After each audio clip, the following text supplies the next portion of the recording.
సహాయం చేసే కార్యక్రమంలో ముందుకు అడుగులు వేయాలి, ఖచ్చితంగా జరగాలి. అధికారులు సస్పెండ్ చేశానంటున్నాడు, మొత్తం సహాయ చర్యలు అనుకున్నాయి. ఇప్పుడు మీకే చెప్పారు స్వయంగా ఇక్కడ వరకు మాకు ఏవి రిలీఫ్ క్యాంపులు లేవు, మాకు ఎటువంటి భోజనం రాలేదు, వాటర్ రాలేదని మీకే ఇప్పుడు చెప్పారు స్వయంగా. మెయిన్ రోడ్డు ఇది, ఏ విధంగా అధికారులను సస్పెండ్ చేస్తానంటున్నాడు. అధికారులు ఎవరు? ప్రభుత్వం ఎవరు? చంద్రబాబు నాయుడు గారు ప్రభుత్వం. మే 13వ తారీఖున ఎన్నికల రిజల్ట్స్ వచ్చినాయి. మే 13వ తారీఖు నుంచి ఇవాళకి దాదాపుగా 4 నెలలు కావస్తా ఉంది. మే 13వ తారీఖున ఎన్నికల రిజల్ట్స్ వచ్చినాయి.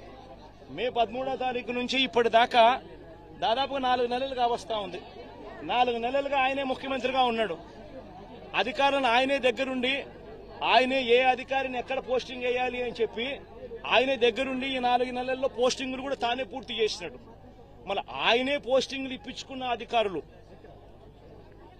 వల్ల ఇది జరిగింది అని చెప్పి ఆయనే చెప్తా ఉన్నాడు సిగ్గు లేకుండా అనంటే అంతకన్నా సిగ్గుమాలిన పని ఏదైనా ఉంటుందా? కేవలం ఆయన మీద వచ్చిన తప్పును కప్పిపుచ్చుకునేదానికి అధికారులను బలిపశువులను చేస్తూ అధికారుల మీద వేలెత్తి చూపించే కార్యక్రమం చేస్తా ఉన్నాడు. తప్పెక్కడ జరిగింది అని అంటే మొట్టమొదటిగా చంద్రబాబు నాయుడు దగ్గర తప్పు జరిగింది.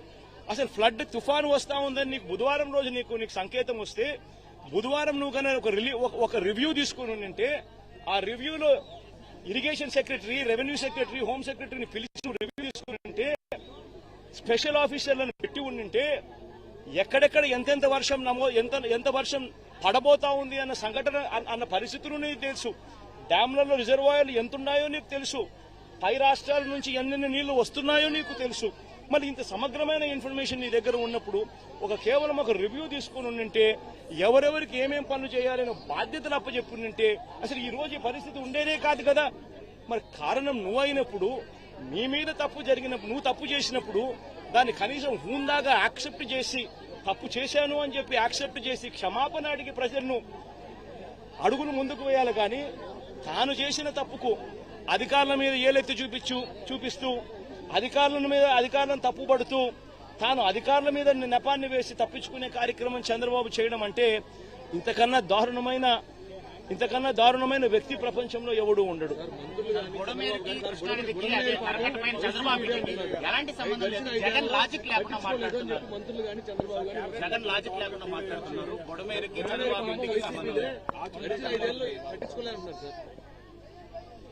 బుడమేరు నుంచి బుడమేరు నది మీద ఆ రెగ్యులేటర్ పేరు వెలగలేరు రెగ్యులేటర్ ఉంది. బుడమేరు మీద వెలగలేరు రెగ్యులేటర్ ఉంది. వెలగలేరు రెగ్యులేటర్ మీద ఉన్న లాక్స్ అంటే గేట్లు ఎవడెత్తాడు? శనివారం అర్ధరాత్రి తర్వాత ఎవడెత్తాడు? ఎందుకు ఎత్తాడు? చంద్రబాబు నాయుడు గారి అది ఎత్తకపోయిందంటే చంద్రబాబు నాయుడు గారి ఇల్లు మునిగేది. ఎందుకనంటే ఆ నీళ్లు ఇలా తిరుక్కుంటూ వెళ్లి చంద్రబాబు నాయుడు గారి ఇంటి దగ్గరికి వెళ్లేటివి, ఇల్లు చంద్రబాబు నాయుడు గారు మునిగేది. ఎందుకంటే అక్కడి నుంచి నీళ్లు డైవర్షన్ ఛానల్ ద్వారా పోలవరం కెనాల్లో పడి పోలవరం నుంచి కృష్ణానదిలో కలిసేది, ప్రకాశం బ్యారేజ్ దగ్గర కలిసేది. దానివల్ల చంద్రబాబు నాయుడు ఇంటి దగ్గర నీళ్లు దిగేటివి, చంద్రబాబు నాయుడు ఇల్లు మునిగేది. ఆ రెగ్యులేటర్ గేట్లను, బుడమేరు మీద ఉన్న ఈ రెగ్యులేటర్ గేట్లను ఎత్తింది ఎవడు?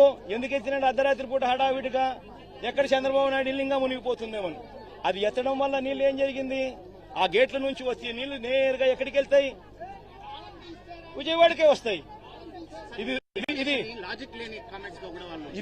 ఇది రూట్ సార్. మీరంతా విలేకరులు ఒకసారి డైరెక్ట్ గా వెళ్లి మీరు పోయి చూడండి. ఎందుకు ఈరోజు ఈనాడు పేపర్లో కూడా వచ్చినట్టుంది కదా వాళ్ళ పాంఫ్లెట్ పేపర్. ఒకసారి ఈనాడు పేపర్, వాళ్ళ పాంఫ్లెట్ పేపర్ ఒకసారి నువ్వు కూడా ఒకసారి దయచేసి నీలో ఒక్క నిమిషం దయచేసి నువ్వు కూడా కాస్తో కూస్తో జర్నలిజంలో న్యాయం ధర్మం కొంచెం కొన్న పాటించి ఈనాడులో వచ్చిన ఆ పాంఫ్లెట్, ఈనాడు అంటే వాళ్ళ గజెట్ పేపర్ వచ్చిన ఆ వార్తను ఒక్కసారి దయచేసి, ఈ రోజే వచ్చింది, దయచేసి ఆ వార్తను ఒక్కసారి మీ టీవీలలో కూడా అది పెట్టి ఒకసారి చూపించండి. వాళ్ళంతటా వాళ్ళే చెప్పారు గేట్లు పైకి ఎత్తడం జరిగింది. గేట్లు పైకి ఎత్తితే అనివార్య పరిస్థితుల వల్ల గేట్లు పైకి ఎత్తారట. అనివార్య కారణాల వల్ల నీళ్లు విజయవాడకు వచ్చినాయంట. వాళ్ళు రాసిన మాటలే. దయచేసి ఏమాత్రం కూడా జర్నలిజంలో నిజాయితీ న్యాయం ఉంటే దయచేసి ఆ వార్త కూడా పెట్టమని అడుగుతుంది. ప్రభుత్వం నుంచి ఎలాంటి డిమాండ్ చేయబోతున్నారు? ప్రభుత్వం నుంచి ఎలాంటి డిమాండ్, నిర్వాసితులకు ఏమి డిమాండ్ చేయబోతున్నారు? నిర్వాసితులు దాదాపుగా 32 మంది ఇప్పటికే చనిపోవడం జరిగింది. ఇంకా ఎక్కువ మంది చనిపోయిన పరిస్థితులు కూడా కనిపిస్తా ఉన్నాయి. మృతుల కుటుంబాలకు ప్రభుత్వం తప్పిదం వల్ల మరీ ముఖ్యంగా జరిగిన ఘటన ఇది. ప్రభుత్వం తప్పిదం, మ్యాన్ మేడ్ ఫ్లడ్ వల్ల జరిగిన ఘటన ఇది. మ్యాన్ మేడ్ ఫ్లడ్ వల్ల జరిగిన ఘటన ఇది. చంద్రబాబు నాయుడు గారు పుష్కరాల సమయంలో తన షూటింగ్ కోసం ఎలా 29 మందిని బలికొన్నాడో, తన షూటింగ్ సందర్భంగా తను ఒక హీరోగా కనిపించాలనే తాపత్రయంతో మనుషులందరినీ ఒకేసారి పంపించినాడో ఆ షూటింగ్ ఎఫెక్ట్ కోసం, దానివల్ల తొక్కిసలాట 29 మంది ఆ రోజు ఎలా గోదావరి పుష్కరాల్లో చనిపోయినారో, ఇప్పుడు కూడా సేమ్ ఇదే మాదిరిగానే చంద్రబాబు నాయుడు తప్పిదం వల్ల ఒక మ్యాన్ మేడ్ ఫ్లడ్ క్రియేట్ అయ్యి, మ్యాన్ మేడ్ ఫ్లడ్ వల్ల ఈ రోజు 32 మంది చనిపోయినారు. మరి చనిపోయిన ఈ 32 మందికి తన తప్పిదం వల్ల జరిగిన ఈ తప్పుకి తాను గవర్నమెంట్ లో ఉంటూ క్షమాపణ చెబుతూ, గవర్నమెంట్ చేసిన తప్పిదం వల్లనే ఇది న్యాచురల్ కెలామిటీ, న్యాచురల్ గా జరిగిన డెత్స్ కాదు ఇది. ఒక ప్రభుత్వం దగ్గర ఉండి స్పందించాల్సిన రీతిలో స్పందించకపోవడం వల్ల జరిగిన తప్పులు. ప్రతి కుటుంబానికి నైతిక బాధ్యత వహిస్తూ ప్రభుత్వం చేసిన తప్పిదం వల్ల చనిపోయిన పరిస్థితులు కాబట్టి ప్రతి కుటుంబానికి కనీసం అంటే 25 లక్షల రూపాయలు ఎక్స్గ్రేషియా ఖచ్చితంగా ఇచ్చి క్షమాపణ చెబుతూ కూడా వాళ్ళందరికీ కూడా లెటర్ రాయాల్సిన అవసరం కూడా ఎంతైనా ఉంది. అదొక్కటే కాకుండా నిజంగా ఎంత దారుణంగా పరిస్థితులు ఉన్నాయనంటే, ఈ ఇళ్లలో పెట్టుకున్న గ్రౌండ్ ఫ్లోర్ లో ఉన్న సామాన్లన్నీ దాదాపుగా మొత్తం అన్ని క్లీన్ అయిపోయినాయి. అసలు గ్రౌండ్ ఫ్లోర్ లో ఉన్న టీవీలు కానీ, గ్రౌండ్ ఫ్లోర్ లో ఉన్న ఫ్రిడ్జ్లు కానీ, గ్రౌండ్ ఫ్లోర్ లో ఉన్న ప్రతి ఇంట్లో కూడా గ్రౌండ్ ఫ్లోర్ లో దాదాపుగా 3 లక్షల, ఈరోజు వాళ్ళు ఇచ్చిన రిపోర్ట్ లోనే 6 లక్షల మంది ఎఫెక్టెడ్ ఫ్యామిలీస్ అని చెప్పి రాసినారు. 6 లక్షల మంది ఎఫెక్టివ్ పీపుల్ అని చెప్పి 6 లక్షల మంది ఎఫెక్టెడ్ పీపుల్ అని చెప్పి వాళ్ళంతకు వాళ్ళే రిపోర్ట్ లో రాశారు. మరి ఎఫెక్టెడ్ పీపుల్ అని వాళ్ళే రిపోర్ట్లలో 6 లక్షల మంది అని చెప్పి వాళ్ళే రాసినప్పుడు ఆ 6 లక్షల కుటుంబాలకు వాళ్ళ కనీసం ప్రతి ఇంటికి కూడా జరిగిన నష్టానికి కనీసం కాంపన్సేషన్ ఇస్తూ, ఎందుకంటే ప్రభుత్వం తప్పిదం వల్ల ఈ తప్పిదం జరిగింది కాబట్టి ప్రతి ఇంటికి కూడా ప్రభుత్వం తప్పు యాక్సెప్ట్ చేస్తూ ఆ ప్రతి ఇంటికి కూడా కాంపన్సేట్ చేస్తూ ప్రతి ఇంటికి కనీసం 50,000 రూపాయలు ఖచ్చితంగా ఇవ్వాలని కూడా డిమాండ్ చేస్తా ఉన్నామని చెప్పి సందర్భంగా కూడా తెలియజేస్తా ఉన్నాం. అసలు అసత్యం అనేది ఎక్కడుంది దీంట్లో? నీ పేరేం పేరు?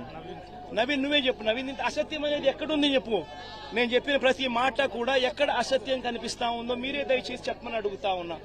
మీకు తుఫాన్ 28వ తారీఖున తుఫాన్ రాబోతా ఉంది, బుధవారమే తుఫాన్ రాబోతా ఉందన్న సంగతి మీకు తెలీదా? చంద్రబాబు నాయుడుకి తెలీదా? మనకే తెలిసినప్పుడు అది గజెట్లోనే ఐఎండీ వాళ్ళు ఇచ్చిన రిపోర్టే కదా బుధవారమే అని చెప్పి. మరి బుధవారం ఆ ఇన్ఫర్మేషన్ నీకు వచ్చినప్పుడు డ్యాములు ఎంత ఉన్నాయో చూసుకోవాల్సిన బాధ్యత నీదే కదా. పైనుంచి కూడా ఇతర రాష్ట్రాల నుంచి నీళ్లు వస్తున్నాయన్న సంగతి నీకు తెలిసిందే కదా. అన్ని డ్యాములు నిండున్నాయన్న సంగతి నీకు తెలిసిందే కదా. ఫ్లడ్ కుషన్ ఏర్పాటు చేసుకోవాలన్న సంగతి నీకు తెలిసిందే కదా. ప్లస్ పైగా దానికి తోడు కృష్ణా నది నుంచి వచ్చే నదికి నీళ్లకు తోడు ఇక్కడ తుఫాన్ రాబోతా ఉందన్న ఇన్ఫర్మేషన్ కూడా నీకు తెలుసు కదా. సో దానివల్ల కూడా అడిషనల్ గా నీళ్లు వస్తాయన్న సంగతి కూడా నీకు తెలుసు కదా. మరి ఇంత అబద్ధం ఎక్కడుంది? లాజిక్ ఎక్కడ? ఇల్లాజికల్ గా ఎక్కడుంది దీంట్లో? అన్ని కూడా వాస్తవాలే కదా. మరి 28వ తారీఖునే నీకు అలర్ట్ వచ్చిన మాట వాస్తవం నీకే కాదు ప్రజలందరికీ తెలిసినప్పుడు మరి నువ్వు స్పందించకపోవడం వల్ల శుక్రవారం సాయంత్రం నుంచి బీభత్సంగా వర్షం పడుతూ శనివారం కల్లా పూర్తిగా అతలాకుతలమైన పరిస్థితులు క్రియేట్ అవుతా ఉన్నాయనంటే బుధవారం నీకు టైం ఉన్నది, గురువారం నీకు టైం ఉన్నది, శుక్రవారం మధ్యాహ్నం దాకా కూడా నీకు టైం ఉన్నది. ప్రజలందరూ షిఫ్ట్ చేసే అవకాశం నీకున్నది. నువ్వంతకు నువ్వే రిలీఫ్ సెంటర్లను ఏర్పాటు చేసుకోలేదు. ఎందుకు రిలీఫ్ సెంటర్లను ఏర్పాటు చేసుకోలేదు? నీ తప్పిదం కదా. ఇరిగేషన్ డిపార్ట్మెంట్ వాళ్ళు ఎందుకు డ్యాములో ఫ్లడ్ కుషన్స్ ఎందుకు పెట్టుకోలేదు? అది వాళ్ళ తప్పిదం కాదా? పోలీసు వాళ్ళు, హోమ్ సెక్రటరీ వాళ్ళు ఎందుకు ప్రజలను షిఫ్ట్ చేయలేదు? అది వాళ్ళ తప్పిదం కాదా? మరి ఈ 3 తప్పిదాలు ప్రభుత్వం వైపునే ఉన్నప్పుడు ఇంకా తప్పిదం వాళ్ళు చేయకపోతే ఇంకా ఎవరు తప్పిదం చేశారు? రాజకీయాల కోసం